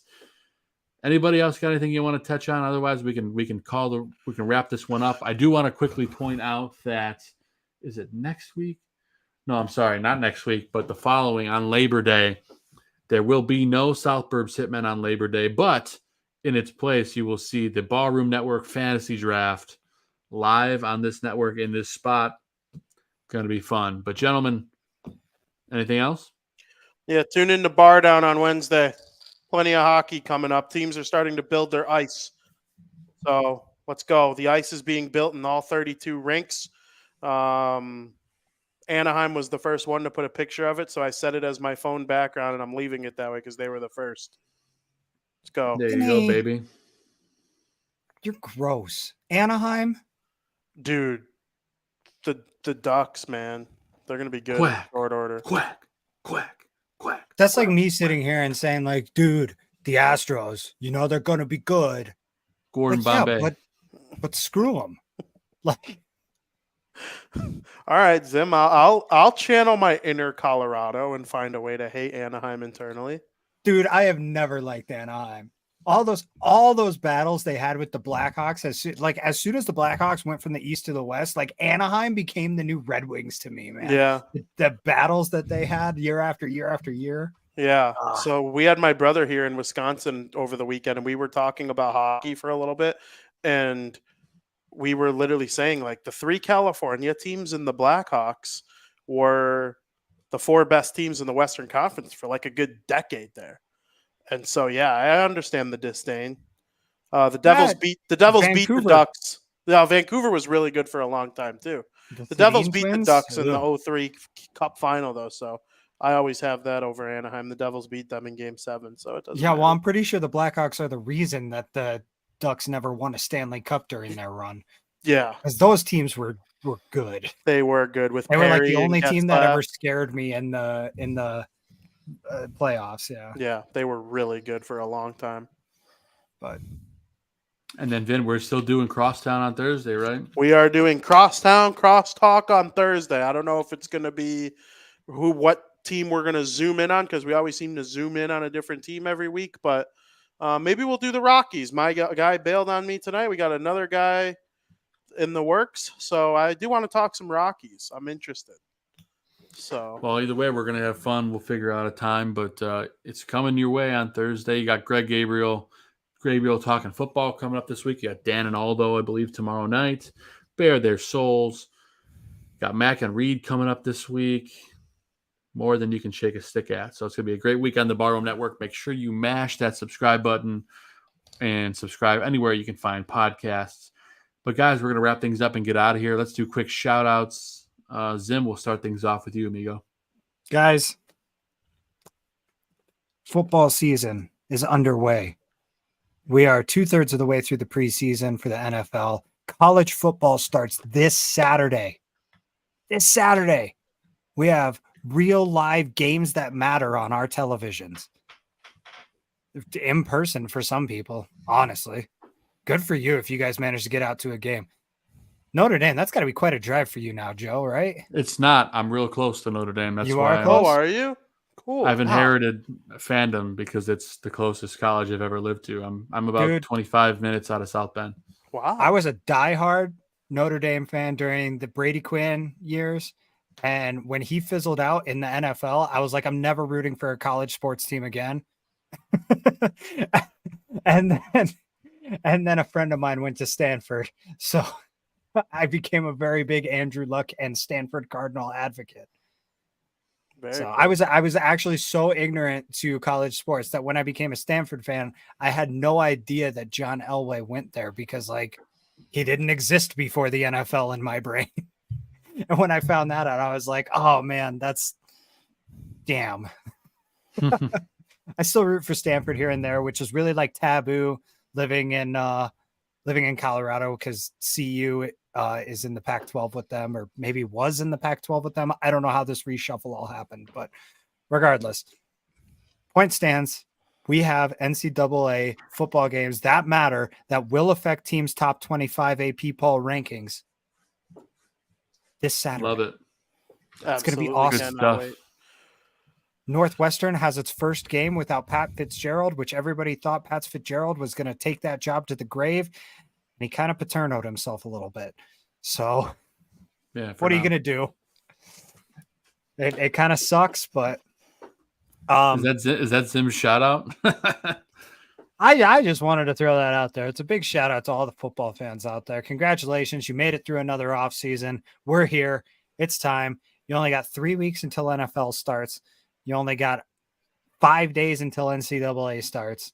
Like, Fantasy draft guys. season, baby. We're there. Fantasy draft season. I got 2 drafts at the exact same time. I won't be on our broadcast because of that. It's too much to juggle all at once. So I got the number 1 overall pick in the Barroom league this year. Thank you, Joe, for that. I hate having the number 1 overall pick. I despise it. Sorry. Hey, it is what it is. You can I was thank- honestly, you can thank the machine. I was hoping for the end of the first round, like pick 11 or 12. We're running a 12-man league this year. I was hoping for like 11 or 12 because I like those 2 picks stacked side by side. You still get it with the number 1 overall pick, but I got a lot longer to wait until my second pick now, and that's sure what do. sucks. I don't think I'm going to be able to stack my team as well as I did last year. A lot of thinking to do on that number 1 overall pick. I know Justin Jefferson should be the slam dunk automatic choice, but I've had Jamar Chase every year he's been in the NFL so far. That's worked out really well for me. And it could be the Tyreek's year too, you know. Don't. I'm I like Tyreek Hill. I had both of them on my team last year. I was in heaven having both of them on my team. It was amazing. It's not going to happen again this year. I'm already struggling to deal with it.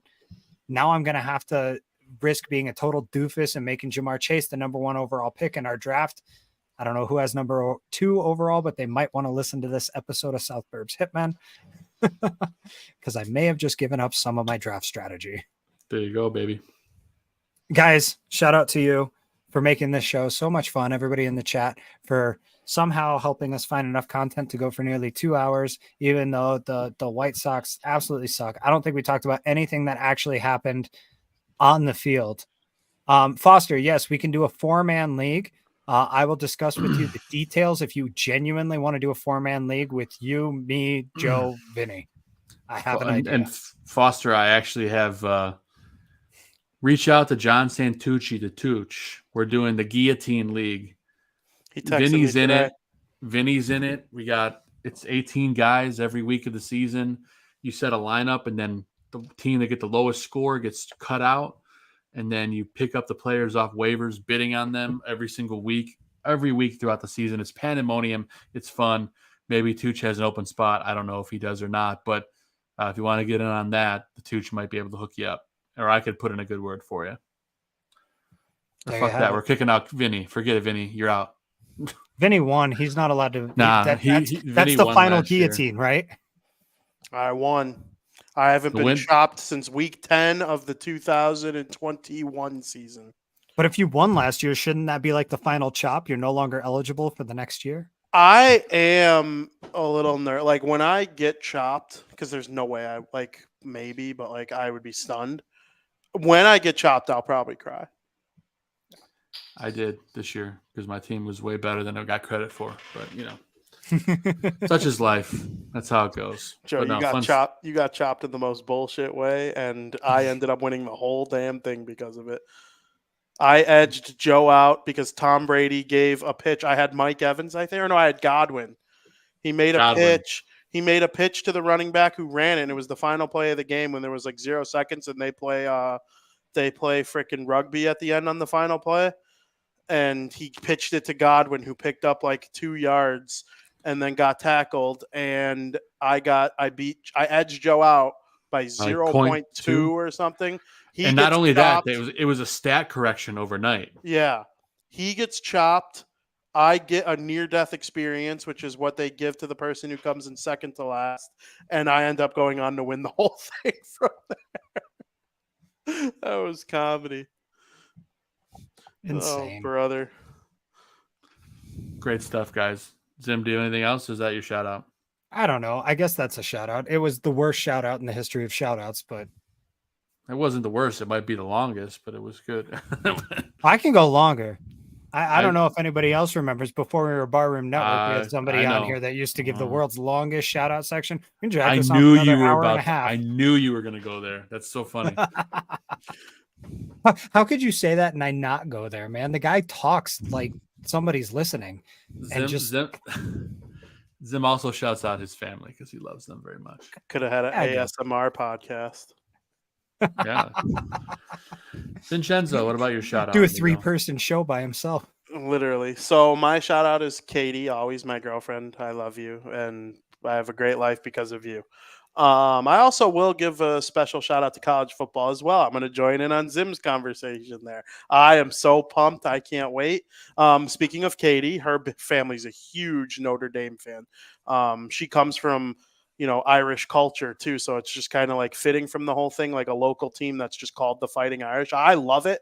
I was not a Notre Dame fan before meeting her. I'm kind of a bandwagoner trying to fit in, but I do appreciate Notre Dame football. I grew up in a family that didn't care about college football. So I had to kind of, find my way if I was going to be interested in the sport. I kind of had to figure it out on my own, who I was going to like and cheer for. And I don't have one team that I die on a hill for, like I do in baseball, hockey, and the NFL.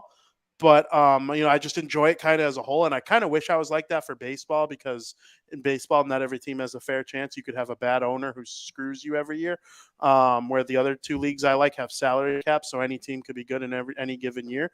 But in college football, I've had season tickets to Northern Illinois for, I think we're going on our 10th season now. And so, that's D1 football. It's not Power 5, but it's D1 football. They played it in Orange Bowl in my tenure of being a fan. Been top 15 twice in my life. So those were cool years. And then I've had, everybody thinks I'm an asshole for this, but I've had a love for the SEC my whole life of being a college football fan. And I know that's like the douche conference where everybody's good. And, that's the powerhouse conference that everybody hates. But I went to the SEC title game a couple years back, and I've been a diehard SEC guy ever since. It doesn't matter what team, I like Alabama, I like Auburn, I like LSU. I root for them all. And then whoever comes out of the conference is who I root for in the playoff. So I can't wait for college football. We're going to have some really, really good times this upcoming fall. So Katie and college football, my 2 favorite things right now. And you guys, of course. Shout out to you guys. You guys are great. You guys are great. I love you guys. And yeah, I've kind of inherited Notre Dame. My wife's family's big fans. I never had a college team growing up, so I'm excited to watch college football season, kind of closer to Notre Dameville, closer to South Bend. I love me some South Bend. Shout out to my beautiful wife, Catherine. I love you very much. Our daughter, Audrey. You are the sweetest little thing in the world. My Great Dane, Maverick, who is just a ham, and I love him. He's crazy insane. You too. I love you guys. Love doing this show with you. Love talking sports with you. Love texting you guys random shit over the course of the day. Most of it pretty crazy, but hey, it's fun. The chat room tonight. Special shout out to Foster. We all had a blast on the Bears Country podcast last Thursday. If you guys missed it, go and check it out. We opened the show. We hijacked their network from them. Some of us stuck around for the whole thing. Well, I would have been back, but life happened. I'm going to ask Foster about going back this Thursday to make up for it. Well, there you go. Foster said he wants us back, so maybe we'll be back. I don't know. It's fun stuff. Either way, we'll be back on their show at some point. Great show. Go check them out. Bears Country Podcast. Fun stuff. Shout out to the barkeeper, Mr. Aldo Gandia. Continuing his recovery, doing well. Love you, Aldo. Thanks for giving us this platform, letting us do the show. I also want to give a shout out to Mr. Mike North for having the faith in me to take over as producer on Somebody Big Just Died. We did a show for William Friedkin last week, so that was fun to do. I love working with Mike. It's one of my honors of my career to work with him, Chicago radio legend. And there may be more coming up. There's some big names in the news, people that are not doing well, potentially former President Jimmy Carter coming up here. Again, I'm not saying he's going to pass, but, 98 years old, God bless him. Comments in the chat here. Vinny Foster says, I think that will work. We'll see what happens. Shout out to Aldo the Podfather. But that's pretty much it for my shout outs. Of course, everyone in the chat room, besides Foster too, including Foster, we got PZ. Like I said, we had new chat room member Matthew Lucas. Appreciate you. We had Sugar Nut. So, yeah, fun stuff. I want a one-word answer from each of you on this before we kill it. The White Sox are now 49-76. What will they hit first? 80 losses or 50 wins? 49-76. They'll hit 80 losses first. Ooh, you think they're going to lose their next 4 before they win 1? Yep. The Oakland A's are better than us. The Seattle Mariners are better than us. There you go. All right. And we just lost, by the way, 14-2. Yeah, that made it 49-76. All right. Zim, are you lying? So Joe's saying no. Zim's saying yes. I got Zim to be positive about the White Sox. Let's go. We'll find out next week. Surprisingly not terrible at home. So they're not good, but they're not terrible. They were tonight. And all of these games are at home. So I'm holding out some hope. Yeah. You know, it's funny. If I had to guess, and I'm being truthful, I could see the White Sox being 49-79.